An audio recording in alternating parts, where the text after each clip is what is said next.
Listen, when we come to situations like this, time after time, we have to go back to the source of the problems. And when you look at Treach from Naughty by Nature, when Funkmaster Flex was doing his thing, Treach is not a known hater. You know, he's more of a congratulator, but he's a very passionate person.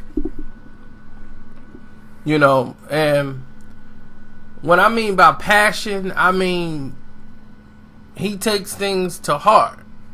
You know, he ain't afraid to cry over stuff when he's really passionate about something he believes in. And when Funkmaster Flex had enough disrespect, and he want to blame it on the alcohol that time, when he got on stage and made the comments about Tupac when the guy's deceased.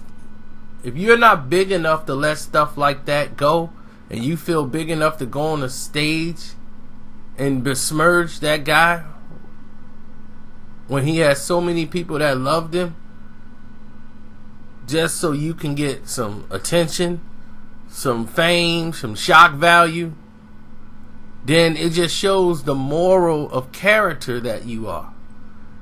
And you show it to the world. Any problems you had with that man ended with his death. That's the way it's supposed to go. He's no longer physically here. Why in the world are you trying to go after him? No. That's wrong. And people feel like, man, why Treach still holding a grudge against Flex? It's like, look, you can't come to Jersey.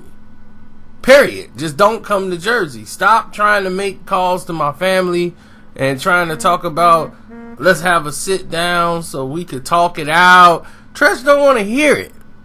Just don't come to Jersey. That's his whole thing. He don't want to hear you mumble around and try to explain yourself. Yo, B, I was kind of tripping. Yeah, man, I mean, you know I love Pac. You know I love Pac. New York City, I'm going to say it live. I love Tupac.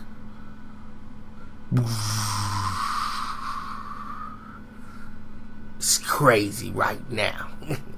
You know how much I love Pac. It's Pac Day! I'm already up here on I-97, cause that's what we do!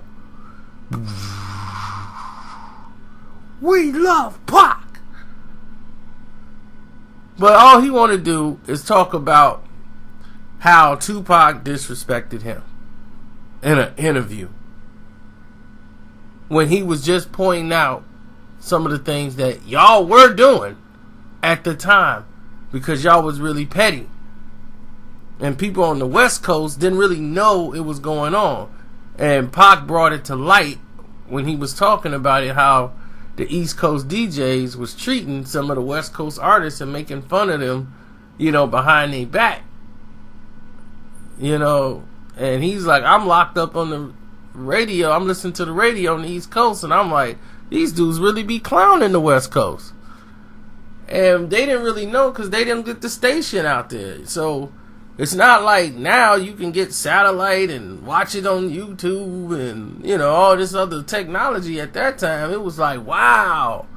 You know, we didn't know what they played over there or how their shows went if you wasn't in town. So that's why he talked about Red Alert. He talked about Funkmaster Flex. Do you see DJ Red Alert out here disrespecting Tupac? No. So for Flex to take it as if they had a personal beef with Tupac and everything, you know, it was crazy. Now it's over. He wants to try to erase it and like, look, I got my fame and, you know, my name off of it. You got unwarranted attention because Tupac got just as many people riding for him on the East Coast as the West Coast. This man was loved universally. And then when he passed, you know, people put all that other stuff to bed. But Jersey was always going to ride out for him. So Treach is just somebody that's like, look, I ain't letting it go. You know, like, you cross the line, just don't, I ain't looking for you. Don't think I'm coming for you. Just stay out of Jersey. Stay out of Jersey, Lebowski. Stay out of Jersey.